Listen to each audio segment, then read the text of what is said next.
adik-adik, selamat pagi. Bagaimana kabar hari ini? Alhamdulillah, luar biasa, Allahu Akbar. Nah, oke adik-adik, sebelum kita mulai pelajaran pada pagi hari ini, yuk kita berdoa terlebih dahulu bersama-sama.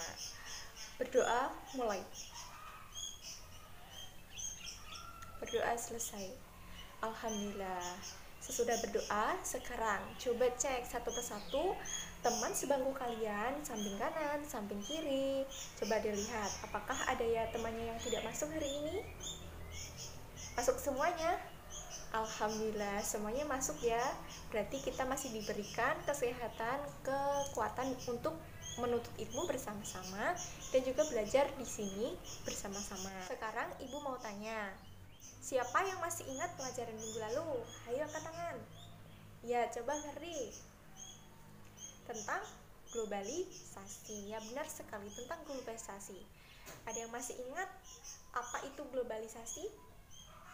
Ya, globalisasi adalah di mana masa segala sesuatu atau informasi dapat menyebar secara luas ke berbagai belahan dunia. Lalu bagaimana kita dapat bersaing di tingkat dunia tanpa harus meninggalkan kebudayaan lokal yang menjadi identitas bangsa Indonesia?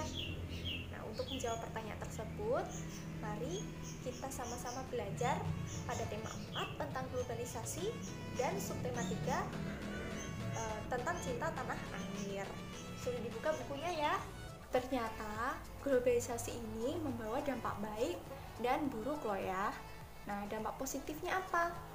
Nah, dampak positifnya yang pertama, mempermudah akses untuk mendapat pengetahuan. Yang kedua, dapat mempercepat perkembangan ilmu pengetahuan dan teknologi. Lalu, dampak negatifnya apa, Bu?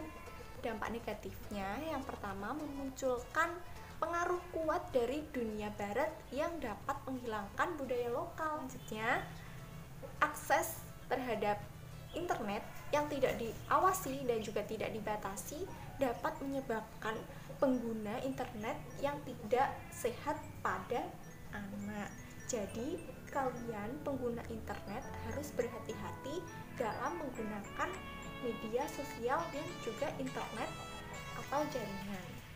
Apabila internet atau jaringan kita pergunakan dengan baik, maka akan berdampak baik bagi penggunanya. Begitu pula sebaliknya, jika kalian menggunakan dengan tidak benar, maka sesuatu akan terjadi kepada kalian yang tidak baik. Jadi harus hati-hati, oke? Melihat sisi negatif dan juga positifnya, dari kalian sudah pada bisa menyimpulkan ya, bahwasanya semua harus bisa berpikir secara global dan bertindak secara lokal. Nah, yang artinya sebagai bangsa Indonesia kita harus melestarikan nilai-nilai luhur budaya kita yang kemudian digunakan untuk dapat bersaing di tingkat dunia. Ya, benar sekali. Nah, selanjutnya di sini ada teks eksplanasi ya. Nah, teks eksplanasi ini berisi tentang proses, mengapa dan juga bagaimana kejadian alam dan sosial yang terjadi di lingkungan sekitar kita. Segala sesuatu yang terjadi pasti memiliki hubungan sebab, akibat, dan prosesnya seperti apa. Sekarang kita baca teks eksplanasi ini dengan teliti ya anak-anak. Sesudah dibaca, di situ di bawahnya terdapat diagram, yaitu tentang teks eksplanasi yang ada di atas tadi ya. Mari kita bahas bersama-sama. Untuk paragraf yang pertama ternyata berisi tentang topik masalah. Nah, isinya adalah peluncuran Solar Academy pertama di Asia Tenggara oleh Departemen Teknik Elektro Fakultas Teknik Universitas Indonesia atau disebut dengan FTUI. Nah, paragraf kedua berisi tentang deret penjelas. Iya, isinya adalah sel surya merupakan lempengan tipis berbahan silikon yang mampu mengubah cahaya matahari menjadi listrik. Lempengan sel surya yang telah diberi muatan positif dan negatif dapat menghasilkan listrik jika terkena cahaya.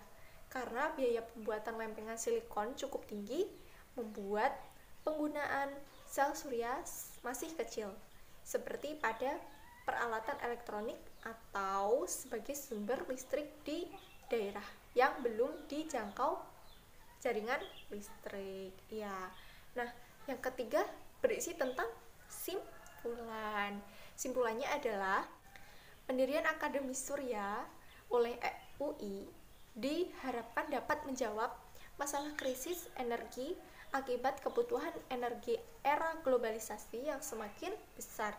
Sel surya dapat menjadi energi alternatif pengganti bahan bakar fosil karena bersih, aman, dan tersedia tanpa batas. Seperti itu.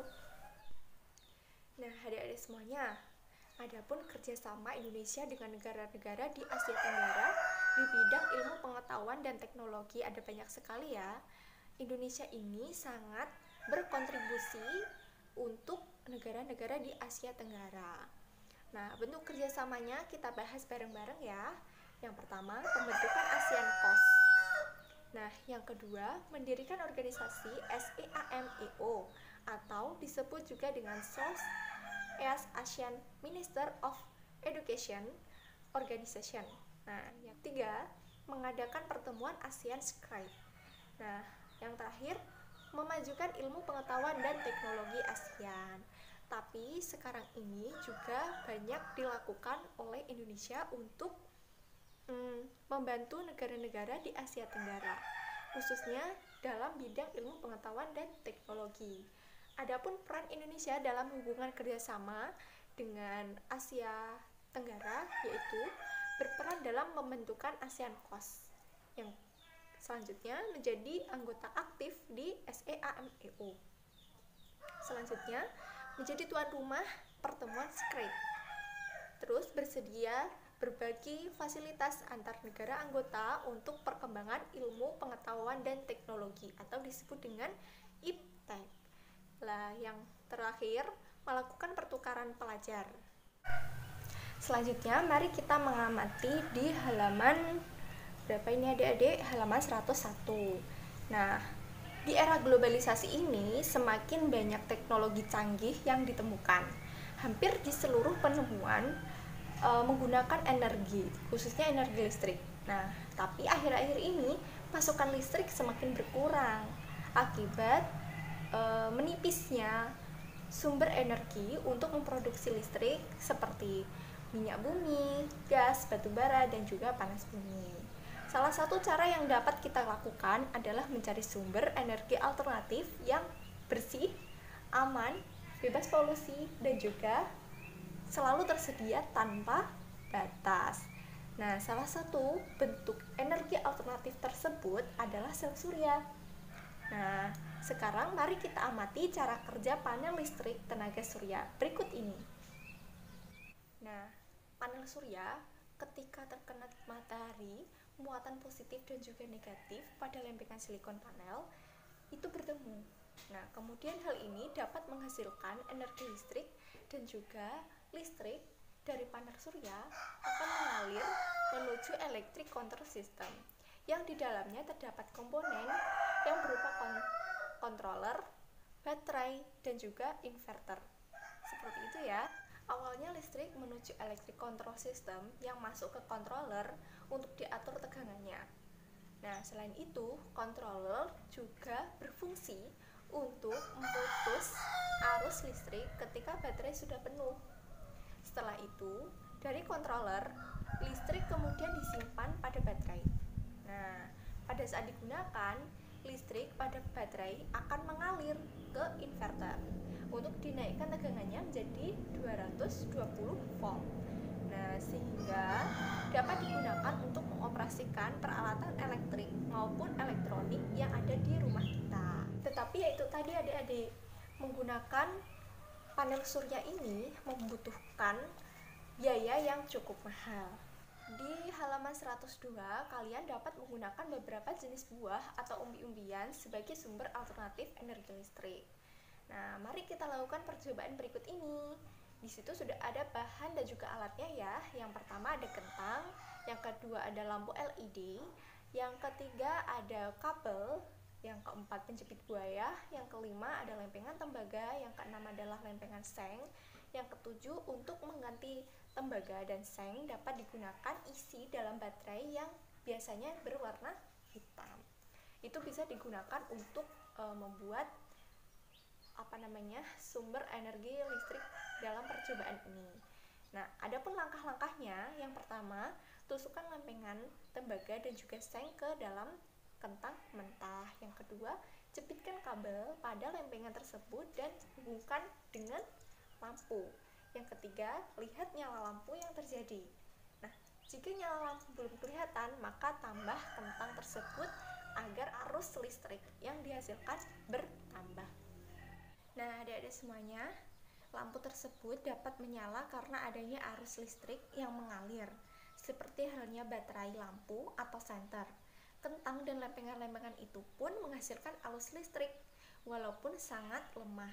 Getah kentang yang mempengaruhi logam-logam itu secara kimiawi layaknya larutan elektrolit dalam aki. Oleh karena itu, susunan seperti ini disebut dengan elemen galvani. Karena yang pertama kali mengamati proses ini dalam eksperimen ialah seorang dokter dari Italia yang bernama Galvani. Begitu ya adik-adik.